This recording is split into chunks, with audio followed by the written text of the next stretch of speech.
Umaasa si Dindo Arroyo noon, na ang kanyang karakter na si Severino, sa action series ng ABS-CBN na FPJ Batang Quiapo ay makaligtas sa kanyang mistulang pagkawala. Binaril ni David si Severino ng maraming beses, na nagpapahiwatig ito na ang kanyang karakter ay may tsansa na mabuhay at bumalik muli. Ayon sa batikang aktor, ang pagkakaroon ni Severino sa isang stretcher ay nangangahulugan na ang kanyang karakter ay maaaring nakaligtas. Exit, hindi pa sigurado ang exit, kasi di ba pinasok ako sa ambulance tapos hindi nakakover ang face ko.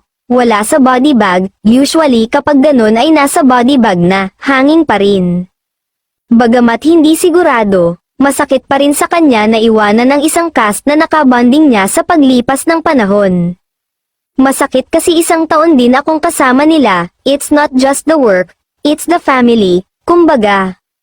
In the possibility of exit ang Batang Quiapo, Arroyo wishes to play the protagonist in his next project, for it challenges him as an actor.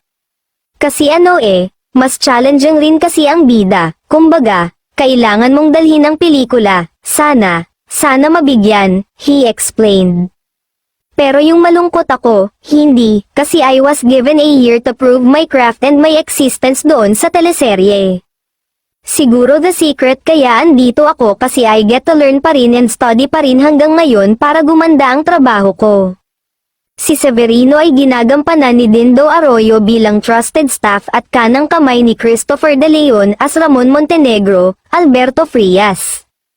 Umabot din ng isang taon si Dindo sa programa at kahit na kontrabida ang karakter niya ay maraming loyal viewers ng BQ ang gusto siya. Kaya nga hiniling na huwag muna siyang mawala bagkus ay si David played by McCoy De Leon ang hinihiling na sana'y mawala na dahil pinasasama niya ang karakter ni Coco Martin bilang si Tanggol na nagkunwaring siya ito. Nalungkot naman ang ilang netizens, kakasad naman po sir, isa ka sa mga legend na actors dito sa Pinas, once na makita ka nga sa isang palabas alam agad na di basta-basta ang palabas na yon dahil andun ka.